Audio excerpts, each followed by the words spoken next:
بسم اللہ الرحمن الرحیم نحمده ونصلی ونسلم علی حبیبہ الکریم اما بعد فاعوذ باللہ من الشیطان الرجیم بسم اللہ الرحمن الرحیم ما آتاکم الرسول فخذوه وما نهاکم عنہ فانتہوا آمنت باللہ صدق اللہ مولانا العظیم وبلغنا رسولہ النبی الامین الکریم۔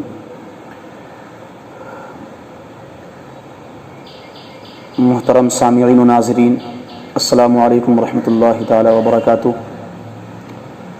سماجی فکر میڈیا کے ذریعے آج ایک بہت ہی اہم مسئلے پر میں آپ کے سامنے ہوں اور ایک گفتگو کرنے جا رہا ہوں۔ گفتگو کا خلاصہ اور مسئلے کا موضوع یہ ہے کہ ابھی پوری دنیا کے اندر کرونا وائرس کی ایک بڑی آزمائش پوری انسانیت پر اتری ہوئی ہے۔ اس ابتلاء و آزمائش میں لوگ پھنسے ہوئے ہیں۔ لاک ڈاؤن کا ایک مکمل سلسلہ ہے اور یہ سلسلہ ہمارے ملک کے اندر بھی جاری و ساری ہے۔ اللہ رب العزت نے رمضان المبارک ماہ کے گزرنے کے بعد عید سعید کی دولت ہمیں نصیب فرمائی، خوشی منانے کا موقع عطا کیا۔ جیسا کہ میں نے اس سے پہلے بھی سماجی فکر میڈیا کے ذریعے یہ بات بیان کی تھی کہ اسلام دین فطرت ہے اور وہ انسانی جذبات کی قدر کرتا ہے، عزت کرتا ہے۔ ہر قوم کے اندر خوشی منانے کا ایک طریقہ ہے، لیکن اسلام نے خوشی منانے کا جو طریقہ ہمیں دیا ہے وہ طریقہ اللہ کے ذکر اور اس کی یاد سے جڑا ہوا ہے، ملا ہوا ہے، یعنی ہماری خوشیاں بھی اللہ کے ذکر کے ساتھ ملی ہوئی ہیں۔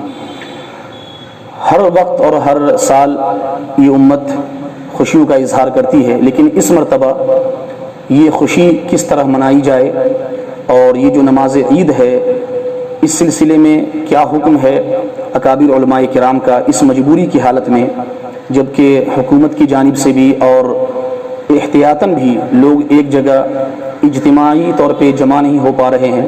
اس صورت میں نماز عید کا مسئلہ کیا ہے اور اس کا حکم کیا ہے اور کیا اس کا بدل ہے یا نہیں، یا پھر اس کو کیسے ہمیں گھروں میں یا دروازے پہ یا اگر عیدگاہ میں ہمیں جانے کی اجازت نہ ملے تو ہم اسے کیسے ادا کریں، اس پر ایک مختصر سی گفتگو میں آج اپنے سامعین و ناظرین کے حوالے کرنے جا رہا ہوں۔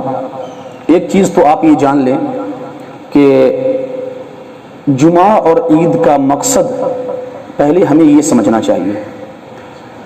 جمعہ اور عید کا مقصد یہ ہے کہ انسانیت کو، اہل ایمان کو نصیحت کیا جائے، تذکیر، تنذیر، ترغیب، یہ مقصد ہے، یہ مطلوب ہوتا ہے نماز عید اور نماز جمعہ سے۔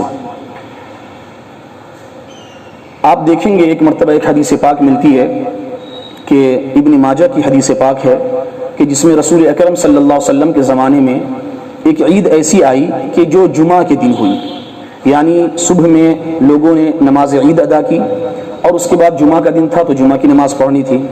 رسول اکرم صلی اللہ علیہ وسلم نے ارشاد فرمایا کہ جو لوگ عید کی نماز میں شامل تھے وہ اپنے گھر جا کر ظہر کی نماز ادا کریں۔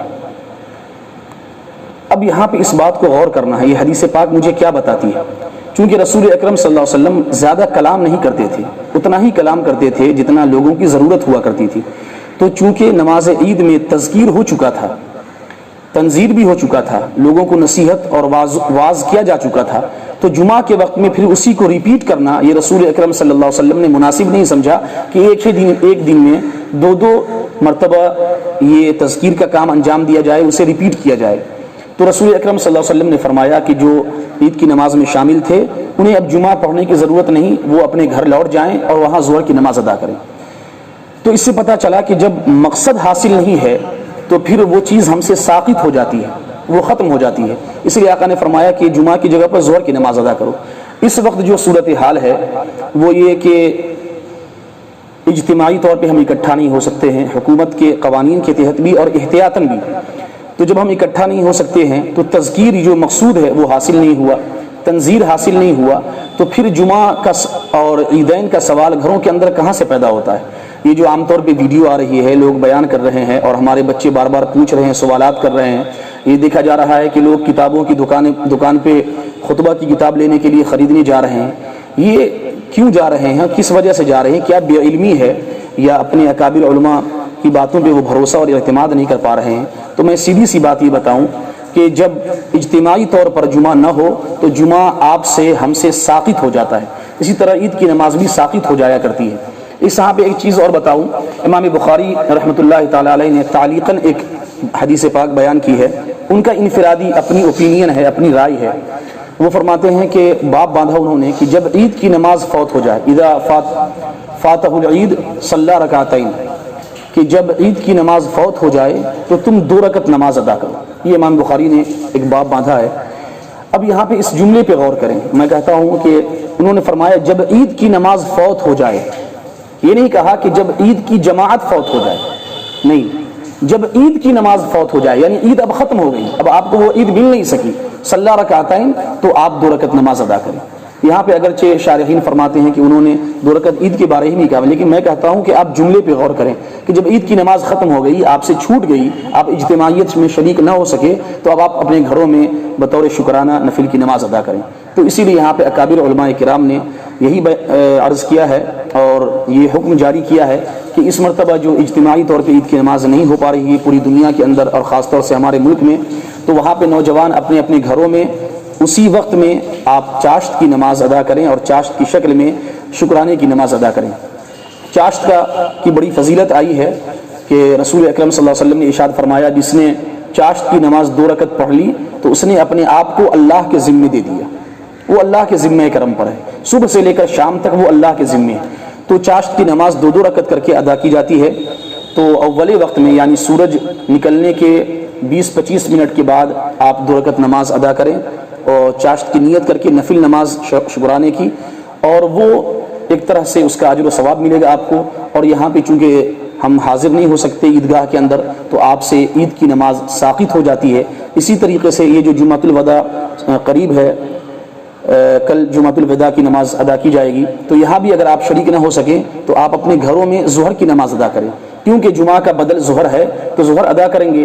عید کا بدل چونکہ کوئی نہیں ہے تو وہاں پہ عید کی نماز آپ سے ساقط ہے, آپ سے کوئی پوچھ گچھ قیامت کے میدان میں نہیں ہوگی. آپ شکرانہ کے طور پہ 2 رکعت نفل نماز ادا کریں.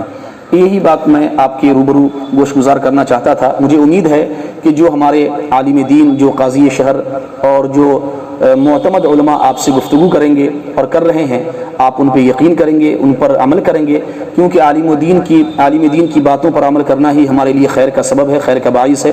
اسی میں اللہ نے ہمارے لیے بھلا رکھا ہے.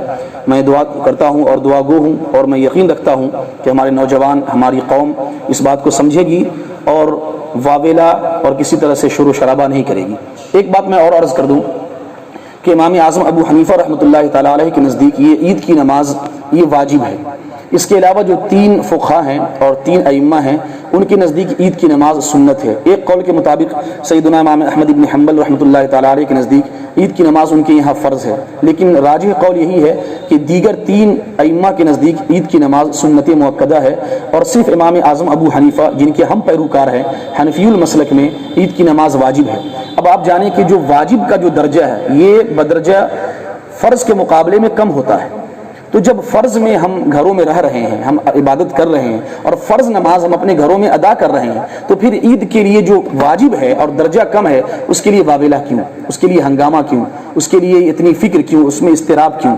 یہ مجبوری کی حالت ہے, تو ہمیں واجب اپنے گھروں میں نفل کی شکل میں ہمیں ادا کرنا ہے. اس بات کو ہمیں سمجھنا ہوگا, چونکہ یہ اس لیے ہو رہا ہے کہ جمعہ کی جو نماز ہوتی ہے وہ ویکلی گیدرنگ ہے, پولیٹیکل اجتماع ہوتا ہے اسلامی نقطۂ نظر سے. عید کی جو نماز ہے یہ اینول یعنی سالانہ گیدرنگ ہوتی ہے. اسی طریقے سے جو حج ہے اور عمرہ ہے وہ انٹرنیشنل گیدرنگ ہوتی ہے, اجتماع ہوتا ہے. تو لوگ یہ سوچتے ہیں سال میں ایک بار یہ موقع مل رہا ہے تو ہم کم سے کم اسے ادا کریں. نہیں, ایسا نہیں ہے.